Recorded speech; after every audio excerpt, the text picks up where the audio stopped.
పాట ద్వారా government counter ఇచ్చారండి? కౌంటర్ కాదు, గవర్నమెంట్లో జరుగుతున్న అన్యాయాలను అక్రమాలను వాళ్ళు వచ్చిన తీరుని ఒక 5 నిమిషాల పాటలో ఇమిచ్చే ప్రయత్నం చేశాం. దానిలో విజయవంతం అయ్యామని అనుకుంటున్నాం. సంక్రాంతి సంబరాల సందర్భంగా ఆ పాటకు నృత్యం చేస్తూ జనంలోకి తీసుకువెళ్ళాలని నేను అభిప్రాయపడ్డాను. ఒక 2 నెలల నుంచి దీన్ని ప్రిపేర్ చేశాం. ఆ పాటను ఇప్పుడు ప్రదర్శించాం. ఇది పొలిటికల్ సెటైరిక్ సాంగ్, క్రిటిసిజం.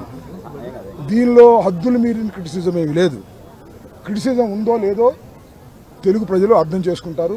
నేను చెప్పేవన్నీ పచ్చి వాస్తవాలు దానిలో ఇమిచ్చినవి. ఆ వాస్తవాలను ప్రజలు ఇవ్వాలి కాకపోతే రేపు గ్రహిస్తారు. ఈ కూటమి ప్రభుత్వాన్ని కూలుస్తారు.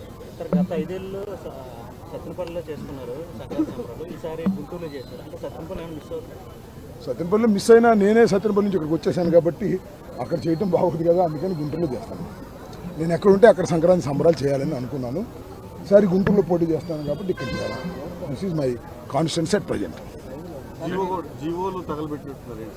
జీవోలు ఈ మెడికల్ కాలేజీలు ప్రైవేట్ పరం చేయాలనేటువంటి జీవోలను మేమందరం వాటిని అప్పిరెడ్డి గారు, నేను, వేణుగోపాల్ రెడ్డి గారు, కార్పొరేటర్లు, నిమ్మకాల రాజనాథ్ గారు అందరం కలిసి ఈ భోగి మంటల్లో దహనం చేశాం.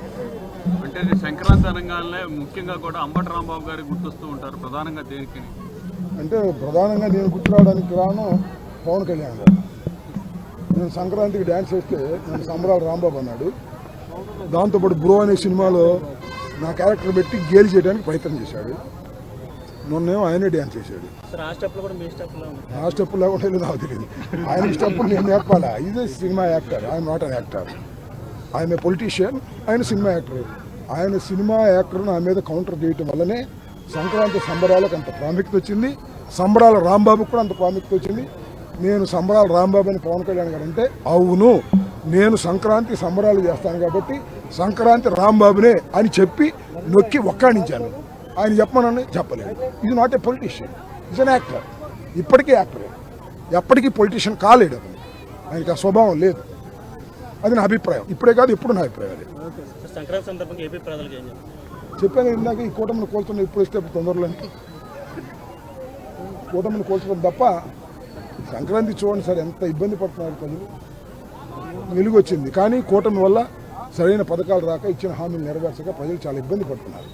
జగన్మోహన్ రెడ్డి గారు ముఖ్యమంత్రిగా ఉన్నప్పుడు ప్రతి నెలకి డబ్బులు ఇచ్చేవి, వాటితో పండగలాగా చేసుకున్నారు. వాళ్ళ సంక్రాంతికి కూడా దిక్కులేని పరిస్థితి ఏర్పడింది. ఇది చాలా దురదృష్టకరం. కనీసం ప్రజలు పండగ చేసుకోవడానికి డబ్బులు లేవు, పండించిన పంటకు గిట్టుబాటు ధర లేవు. పండించిన పంటకు దేనికి గిట్టుబాటు ధర లేదు. దేనికి ఒక్కదానికి చెప్పనండి, తలంచుతాను నేను. ఒక్కదానికి దేనికి గిట్టుబాటు ధర లేదు. రైతులు నష్టపోతున్నారు, మిల్లర్లు బాగుపడుతున్నారు, దళారులు బాగుపడుతున్నారు. ప్రభుత్వం మాత్రం ముందుకు రాదు. ధాన్యం కొనుగోళ్ళు కానీ, మొక్కజొన్న కానీ, జొన్న కానీ, పెసలు కానీ, మినువులు కానీ, మిర్చి కానీ ఏది లేదు. చాలా దురదృష్టకరమైనటువంటి పరిస్థితులు వాళ్ళ ఆంధ్ర రాష్ట్రంలో ఉన్నాయి. దానికి కూటమి అసమర్థ పరిపాలన తప్ప మరొకటి కాదు.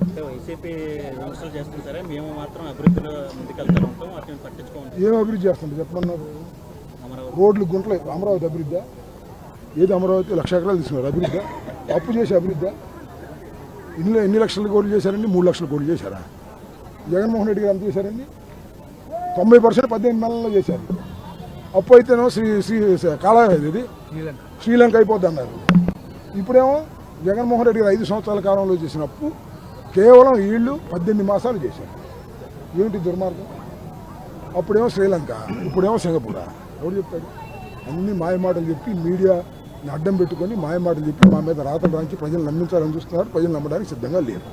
అంబటి రాంబాబు గారి నేతృత్వంలో గుంటూరు నగరంలో సంక్రాంతి పండుగని ఒక సంబరమ్మగా, ఎందుకంటే గ్రామీణ వాతావరణంలో జరుపుకునే ఒక పెద్ద పండుగ ఈ పండుగని, అటువంటి వాతావరణంలోనే గుంటూరు నగరంలో పెద్ద ఎత్తున జరుపుకున్నటువంటి పరిస్థితులు ఇవాళ మనం చూస్తూ ఉన్నాం. ఓ పక్క పండుగని పెద్ద ఎత్తున జరుపుకుంటూ సంతోషం వ్యక్తం చేస్తూ, మరో పక్క రాష్ట్ర ప్రభుత్వం చేస్తున్నటువంటి అప్రజాస్వామిక విధానాలపైన, ముఖ్యంగా రైతులకు సంబంధించి కానీ సమాజంలో ఉన్నటువంటి అన్ని వర్గాల ప్రజానికాన్ని ఇబ్బంది పెడుతున్నటువంటి పరిస్థితుల్లో ప్రభుత్వ వైఖరి నిరసిస్తూ ఈ మధ్యకాలంలో ప్రభుత్వ మెడికల్ కాలేజీలను ప్రైవేటు పరం చేయాలనే ఆలోచనతో సాగుతున్నటువంటి ప్రభుత్వ మొండి వైఖరిని, ఎందుకంటే ఈ ప్రభుత్వ మెడికల్ కాలేజీల్ని ప్రైవేటు పరం చేయాలన్న అంశంపైన కూడా అన్ని వర్గాల ప్రజానీకం కూడా నిరసన వ్యక్తం చేసినటువంటి పరిస్థితులు ఉన్నాయి. కానీ మొండి వైఖరితో వాళ్ళు ముందుకు సాగుతా ఉన్నారు. మీ మొండి వైఖరిని మార్చుకోండి, మీ మొండి వైఖరిని మార్చుకోవాలా అనే రీతిలో ఈ రోజున మెడికల్ కాలేజీలకు సంబంధించినటువంటి జీవోలన్నీ కూడా భోగి మంటల్లో వేసి దగ్ధం చేసినటువంటి పరిస్థితులు. ఇది ఒక సింబాలిక్ గా ప్రభుత్వానికి సూచన చేస్తాం, సూచన అనుకుంటారో హెచ్చరిక అనుకుంటారో వాళ్ళు అర్థం చేసుకోవాలా.